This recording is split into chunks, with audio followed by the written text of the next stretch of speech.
The first time he walked in, he said nothing. No name, no appointment, just a hood over his eyes and a burn scar coiled around his side like a snake. Mara didn't ask questions. She never did. Not when women came in shaking. Not when teenagers pulled up sleeves to reveal years of pain.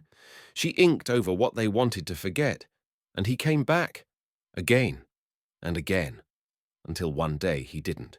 Years passed. Mara kept working in silence until silence turned on her. An anonymous report. A raid. Accusations of illegal procedures. In court, no one defended her, until the doors opened, and the man who never said a word now with a national audience stepped forward. He didn't just speak, he pulled off his shirt on live TV, and the story he told made the courtroom fall silent. Stay with this story, because what he says next will shake every truth you thought you knew. And the ending. You won't believe what finally sets her free. It was always quiet in Mara's shop. Not the kind of silence that made people uneasy, but the kind that invited people to exhale. Outside, the streets were noisy, rough with engines and shouting matches, and the occasional glass bottle breaking in an alley. But inside her narrow tattoo studio, the world slowed down. The buzz of her machine, the scent of antiseptic and ink, the warm thud of bass from the old speakers in the corner. People came here for more than tattoos. They came to disappear something. Mara sat hunched over the forearm of a woman in her 30s, shading in delicate branches of a cherry blossom tree that curled over a thick scar. It had taken 4 sessions to cover it properly. The woman hadn't told Mara what happened. She didn't need to. Mara had worked in this shop for 6 years. She didn't advertise. Her clients came by word of mouth. Survivors. People who didn't want to tell their stories with words. Just skin. When the bell over the door jingled, she didn't look up. "Give me a second," she called softly. The woman on the table gripped her jeans tighter. "Done?" Mara whispered, lifting the needle. She peeled off her gloves, nodded toward the mirror, and stepped back. The client stood slowly staring at her new skin like she didn't recognize it. A pause. Then tears. Mara didn't interrupt. She turned to the sink, washing her hands. When the door opened again, and then shut quickly without another jingle, she assumed it was just the wind. But when she looked up, he was there, tall, broad, a hoodie pulled low over his eyes. Thick arms, one of them tucked into his coat sleeve like he was hiding something. Mara dried her hands slowly. "You here for a consult?" The man didn't speak, just nodded once. She gestured to the chair across from the front counter. He sat. Still nothing. She glanced at the woman, now gathering her bag with trembling fingers. "You're good to go," Mara said gently. "Same time next week for the touch-up." The woman nodded, still no words. Once the door closed behind her, Mara sat down across from the man. His eyes were shadowed by the hoodie, but he stared straight ahead, unmoving. Mara waited. Then she asked, "What do you want to cover?" A beat. He pulled back the edge of his coat and lifted his shirt slowly. A burn scar, deep and coiled like melted wax, ran from his left ribs up toward his back. It looked old, healed over but not cleanly. The skin was rough, uneven, darker in some places than others. A scar with history. She leaned forward, studying it, not staring at his face. "3rd degree." He didn't answer. "I'll need a few photos for reference," she said, "and a few ideas from you. What kind of style? Something you want to say, or something you want to hide." Still nothing. He reached into his coat, pulled out a folded piece of paper, and slid it across the counter. Mara opened it. A rough sketch. Wings, not angelic. More like a hawk mid-dive. Sharp, fierce. She nodded. "This I can work with." No name, no backstory, just that. He came in again 2 weeks later. Then once a week for 4 weeks. Always silent. Always still. He never flinched. She never asked questions. But the scar told a story she couldn't name, and something about the way he looked at the floor, even when she was etching fire into his back, told her the silence was more than a choice. It was armor. The first time she saw the bruises on his other side, he didn't hide them. Purple, blooming across the ribs, fading greenish-yellow near the shoulder. She said nothing, just adjusted the needle, wiped gently, and kept going. Later that night, she lay awake in her small apartment above the shop, Listening to the refrigerator hum, the pipes groan with age. She thought about the way his muscles had tensed when she reached for the gauze. Like a reflex he couldn't shake. 3 months passed. He kept coming. She gave him a name in her head, the Boxer. He never confirmed it. But the hands gave it away, wrapped in old calluses, knuckles rebuilt. Not from weightlifting, from impact. Then one day he didn't come back. His last session ended in silence as always. He nodded. She nodded back. The door jingled closed. And that was it. Life moved forward in the slow, stubborn way it always did in this part of the city. Mara kept working. Women, men, teenagers. A girl who couldn't look in the mirror. A mother whose ex had left a name carved into her thigh. An old man who'd tried to end his life after his wife passed. They came with stories they didn't want to tell. She gave them something else to carry. Sometimes people asked why she didn't open a bigger studio. Sometimes people asked why her prices were so low. Sometimes people asked how she could keep her hands steady when what she was touching was trauma. Mara would just shrug. I'm just drawing. But deep down she knew better. She wasn't drawing. She was rewriting. One day a man walked into the shop holding a camera. Not a TV camera, just a small Canon mid-range lens. He said his name was Theo, a freelance journalist, writing about underground art collectives in working-class districts. He asked if he could interview her. Mara looked him over. Clean coat, nervous smile, soft voice. No interviews, she said. I don't advertise. But he came back a week later, brought coffee, sat in the corner, didn't speak, just watched. Eventually, she let him. Clients came, clients left. Theo stayed. Sometimes he helped sweep, changed the water in the mop bucket without being asked. One night after closing, he said, You know what you're doing is more than art. Mara wiped down a chair. You sound like a headline. He didn't smile, just said, People trust you with their ghosts. She didn't answer, didn't know how, and didn't realize it yet, but someone else was watching too. Someone who didn't like ghosts being given new names. The first envelope arrived 2 weeks later. No return address. Just slid under the studio door sometime in the night. Inside was a printed flyer, Department of Health guidelines for skin procedures, and a sticky note in red ink. You're not licensed for this. Mara stared at it under the studio light, then folded it, slid it into a drawer, and got back to work. She'd seen worse threats, but that wasn't the last. A week later, another envelope. This time, photos. Grainy, taken from outside through the front window at night. One was of her hand on a girl's arm showing a design. Another showed a young man lifting his shirt to reveal fresh ink across a scarred stomach. On the back of each photo, illegal body modification. No record of consent, not medical. Mara's hands tightened around the edges. No signature. She didn't tell anyone, not even Theo, who had started lingering after closing time, more often sipping cheap wine from mugs and asking gentle questions he never pushed if she didn't answer. Instead, she checked the locks 3 times before bed. She started keeping her back to the wall during sessions. She tried to ignore the shadow that sometimes passed by the shop window, just slow enough to feel intentional. The neighborhood had always been loud, messy, rough around the edges, but it had rules, street rules. People didn't turn on their own. But gossip? Gossip always found a way in. They say she's working with burn victims without clearance. She doesn't sanitize like the real shops. I heard she covered up a gang brand last year, illegal as hell. One client canceled a session out of nowhere. No message. No refund claim.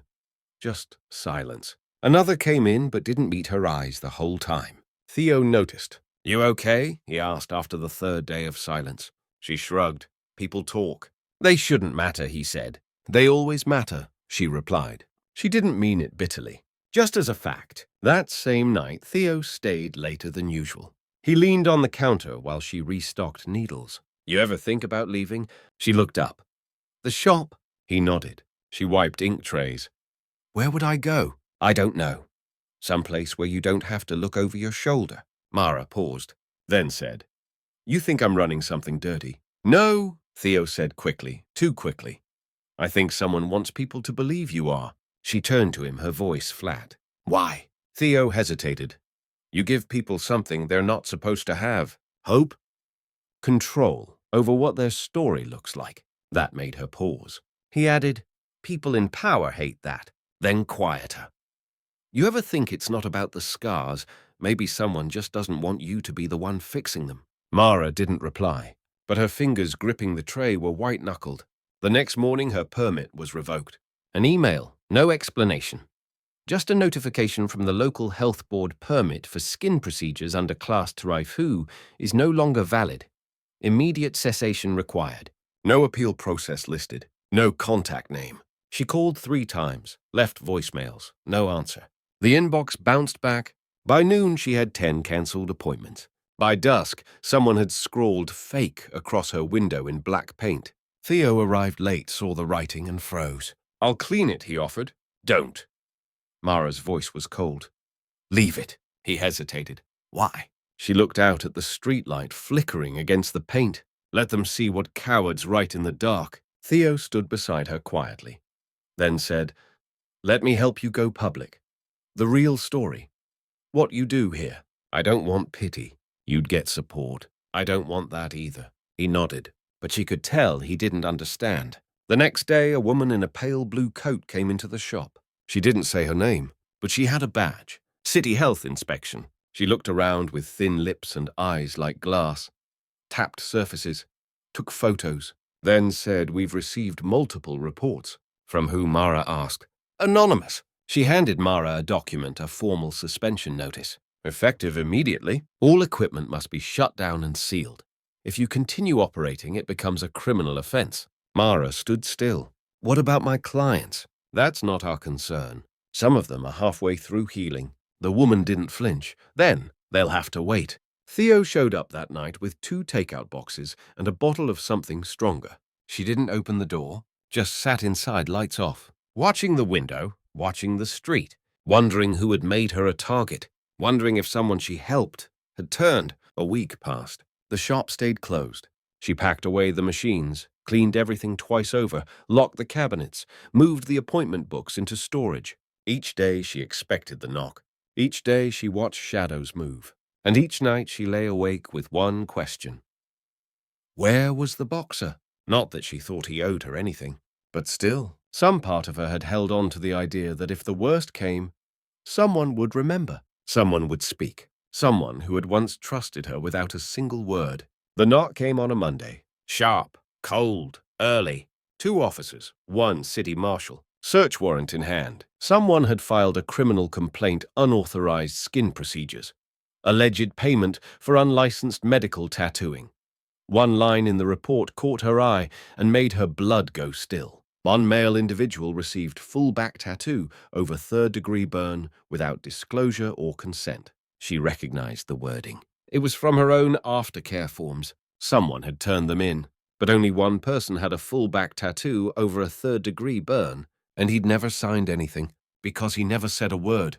They took her in for questioning, held her for 7 hours. No charges yet, but pending. They said a court date would be scheduled.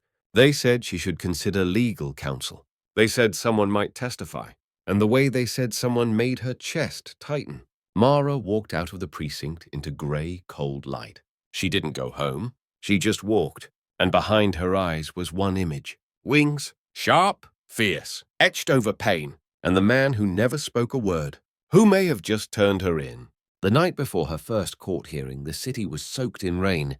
Not a soft, cleansing drizzle, but a hard, relentless storm that made the streetlights flicker and the gutters overflow.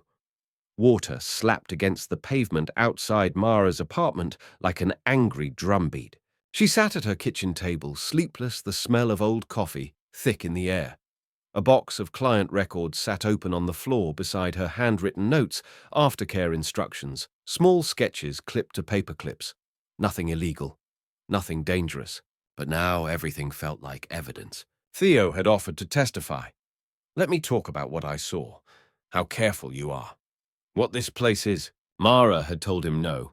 He didn't understand that his voice, clean, smooth, educated, would sound rehearsed in that courtroom. Hers, it would sound tired, defensive, and worse alone. Then the power went out, not all at once. It dimmed first like the apartment was holding its breath, then blinked off completely. Everything went black, except for the faint blue glow of the emergency light above her door, and a knock. 3 slow, deliberate taps. She froze. Every instinct told her to wait. Another knock. Then a voice. I remember the light in your shop. Red string lights over the mirror. Low, gravel scraped. Familiar. Her feet moved before her brain caught up. She opened the door. And there he was. The boxer. No hoodie this time. Just a rain-drenched jacket clinging to him. His hair was shorter than she remembered. Face leaner. But the eyes were the same, watchful, heavy. He stepped in without waiting for permission. Why are you here? She asked, the words sharper than she intended. He looked around. No rush. Like he needed to remember the place. You kept the sketch. He meant the wings. The one he'd handed her folded and quiet. She didn't answer. He walked past her into the small kitchen, pulled out a chair, sat down. Like no time had passed. She remained standing, arms crossed. You filed the complaint. He looked up. No, I didn't tell anyone. You never signed. I know. Then why? I saw it on the news, he interrupted. She blinked. He added, didn't know it got this far, or I'd have come sooner. Mara felt something shift in her throat, a pressure that had nothing to do with words. You disappeared, she said. No goodbye. No check-in. Just gone. He didn't flinch, but he didn't explain either, so she turned away. You still don't talk much. I used to talk too much, he said softly. It surprised her. She turned back. He looked down at his hands, still scarred. Still fists, even when relaxed. I used to be on the circuit. Underground fights. Real ones. Not for sport. For money. For survival. Mara didn't move. He went on. Got my name out there. Some people started filming. Thought it was edgy, this guy who didn't flinch. They called me the Quiet. Started making videos. Got followers. Sponsors. He finally met her eyes. Then I got burned. Bad. He lifted his shirt slowly. The wings were still there. Faded slightly from time, but sharp, intact. I never showed it on camera, he said. Never talked about you. Kept it mine. She stepped closer without thinking. Why now? He hesitated. Because if they take you down for what you gave me, then the silence didn't protect anything. A beat? And because you're not the only one who got saved in that shop. The rain thudded harder. They sat there for a long time, not speaking. Then Mara whispered, I thought you hated me. I couldn't come back, he said. I was afraid it would make me weak again. Her jaw clenched. You think letting someone touch the worst part of you is weakness? I did. Now he didn't sound so sure. Eventually he left. Didn't promise anything. Didn't say what he'd do. Just pressed his palm flat to her sketchbook on the counter, then walked back into the storm.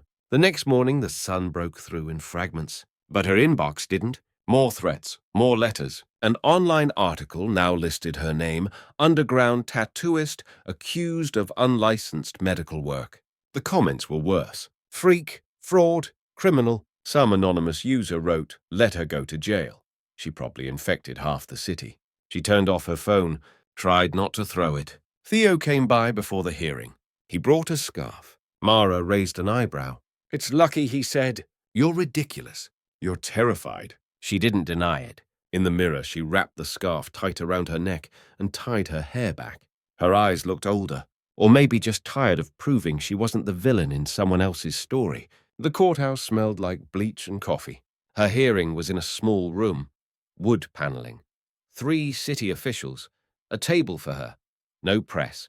Just procedure. She sat alone. No lawyer. Couldn't afford one. She wore all black. No jewelry, no tattoos showing. They read the charges in monotone. Violation of health code. Unauthorized modification. Public risk. When they asked how she pled, she said not guilty. Her voice didn't shake, but her fingers gripped the table. Then they asked if anyone would speak on her behalf. She looked at the empty seats, then said quietly, no. The lead official nodded, turned a page. Then the door opened, and everything changed. Gasps, a buzz of whispers. The man walking in wore a grey blazer over a tight black shirt. Clean-shaven, confident, camera-ready. Mara recognized him instantly. The boxer. But this wasn't the same man. This was the Quiet, now a viral celebrity. Talk show guest, survival memoir in bookstores, millions of followers. Verified blue check. He walked straight to the front and said clearly, I'd like to speak. The official squinted. And you are? He gave his name. Mara didn't even know his name until now. He told the court everything. How he came in broken, how Mara never asked questions, how she worked clean, careful, kind, how she never charged him full price. Then he said, "That ink kept me from ending my life." The room stilled. I was going to do it, the night before I walked in. He looked down, voice rough, and she didn't just give me a tattoo. She gave me skin I could live in. Then, without being asked, he pulled off his shirt, turned around, let the cameras, because they had followed him, see it. The wings, bright under the courtroom lights. His voice softened. "This woman doesn't break people. She helps them hold together." Silence. Then something no one expected. The lead official whispered, "I've seen that piece before." I didn't know she. Another voice from the gallery. "She did my wife's scar. From chemo." And just like that, the tide turned. But what happened next? That would break every expectation anyone had. The next few minutes passed in a strange hush. The kind of silence that's not really quiet, but packed with people suddenly unsure of what to say. The boxer, now standing shirtless in a courtroom, remained still. Not defiant, just open. And for the first time, Mara could see him clearly. Not the pain, not the muscle, not the weaponized silence.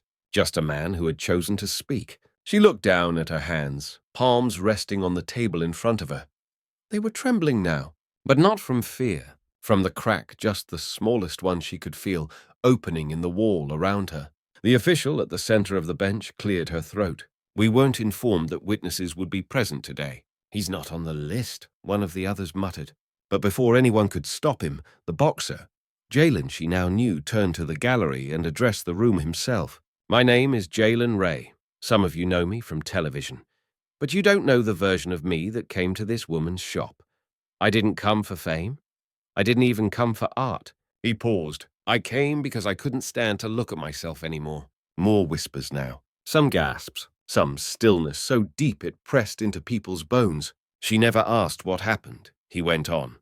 "She just helped me make it look like something I could live with.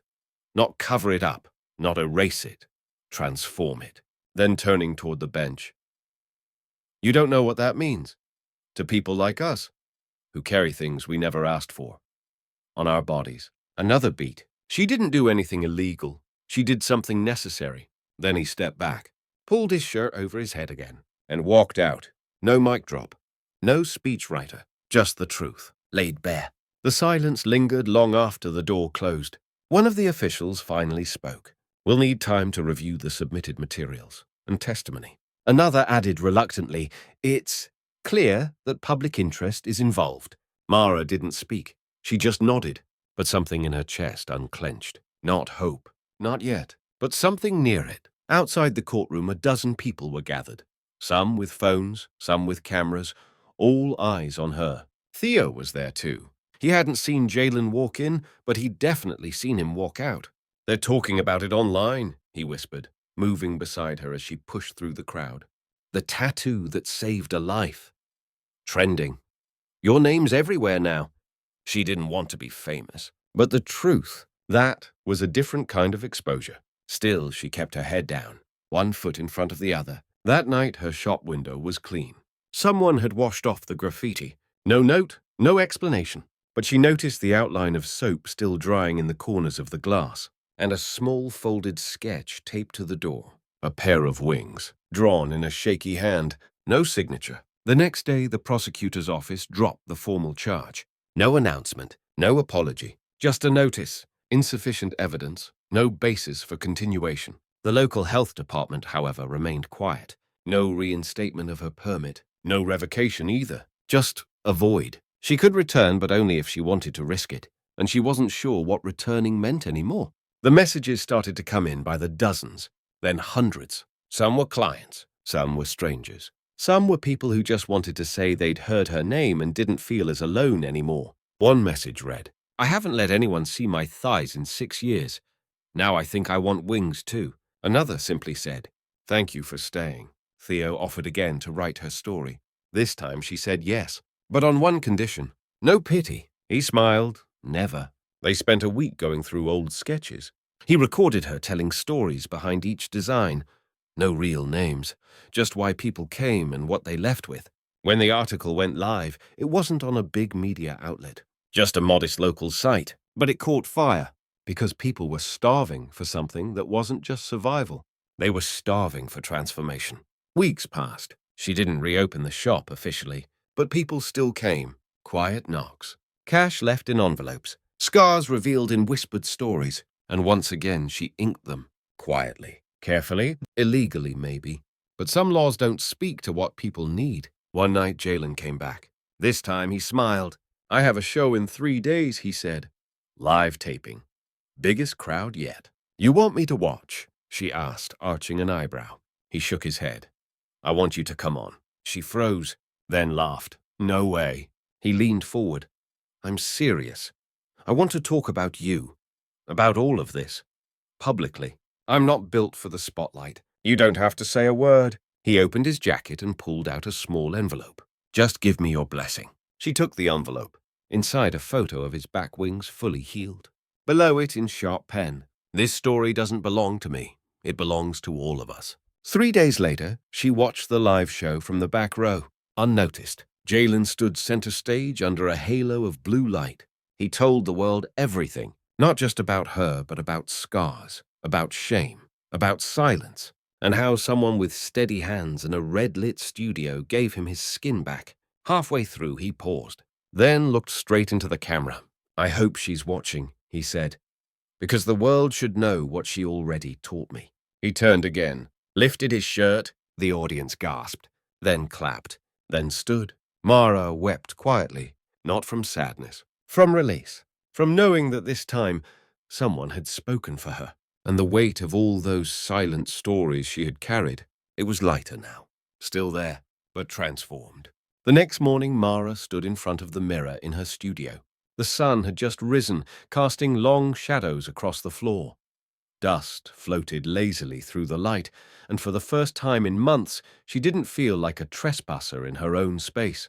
She ran her fingers along the counter over the smooth, cool metal of her tattoo machine. It hadn't moved in weeks, but her hands still remembered every motion. Outside, the street was quiet, not hostile, not suspicious, just waiting. She flipped the closed sign to face in, not to say she was open again, but to say the door wasn't locked anymore. Later that week, clients began trickling in again. No social media announcement, no press. They simply appeared. A girl with burn scars down both thighs. A man with his daughter's name carved into his chest, done during a manic episode he didn't remember. A mother who had outlived her son and wanted the dates turned into constellations.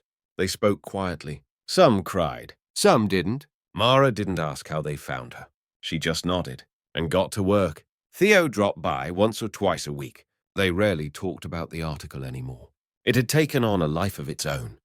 Translated, reposted, quoted. She even saw it printed out and taped on the inside of someone's locker at a boxing gym 2 towns over. He started bringing her groceries.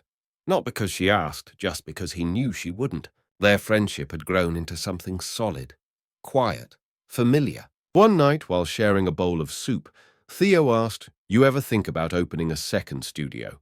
One with staff, legal backing, maybe even a grant?" She looked at him and smiled. "I'd rather keep this one safe." He nodded. "Fair." Then after a pause, "Do you ever regret not fighting harder during the case?" She didn't answer for a while, then said no, because sometimes silence isn't surrender. It's trust. Jalen called once late at night. He didn't say much, just that he was touring overseas.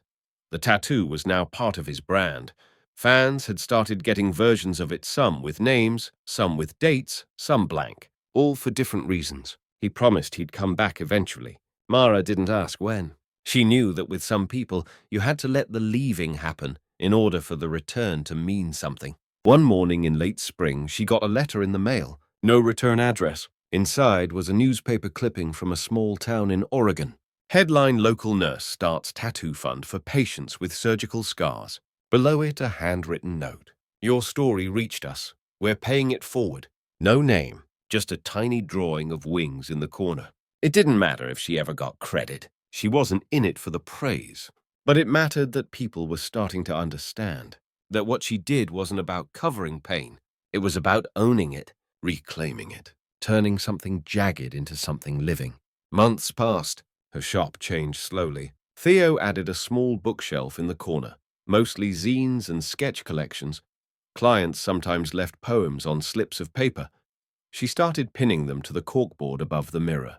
They called it the Wall of Echoes. No photos, just words. Reminders. Proof. One evening, a woman walked in wearing a city health badge. Mara tensed.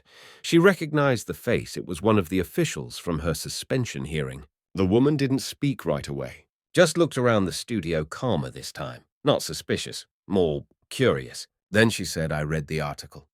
And I watched the show." Mara didn't say anything. The woman stepped closer. "It changed my mind." She handed her a file. Inside a reinstatement form, with a note. "On reconsideration and in light of new public interest in trauma-informed tattoo practice." It was a formal apology. Sort of. Mara signed it without fanfare. Sometimes the world catches up. Slowly. Quietly. But it does. That night she stayed late in the shop. Lights dimmed. Music low. She took out an old design, the original wing sketch from Jalen. And beneath it she added new lines. Smaller. More intricate. Not flames this time, but roots digging down, intertwining with the wings, holding them steady, because healing, she realized, isn't always about rising. Sometimes it's about staying. Final scene. A young girl, maybe 17, sat in the chair. Nervous, twitchy fingers, a scar down her left arm, thin and curved, a line of history she wasn't ready to explain. Mara knelt beside her gentle. "You want something to hide it?" she asked. The girl shook her head. "I want something to make it mine." Mara nodded slowly, then unrolled her sketch pad. "Let's draw." Some scars stay, not because we haven't healed, but because they remind us we survived. Mara didn't erase pain, she honored it, transformed it, and by doing so, she gave others a way to begin again. What about you? Have you ever carried something on your body or in your heart that felt too heavy to name? If this story moved you, we'd love to hear what you took from it. Drop a comment, like, subscribe, and maybe share it with someone who needs to hear it. Thanks for staying till the end. We'll see you in the next one.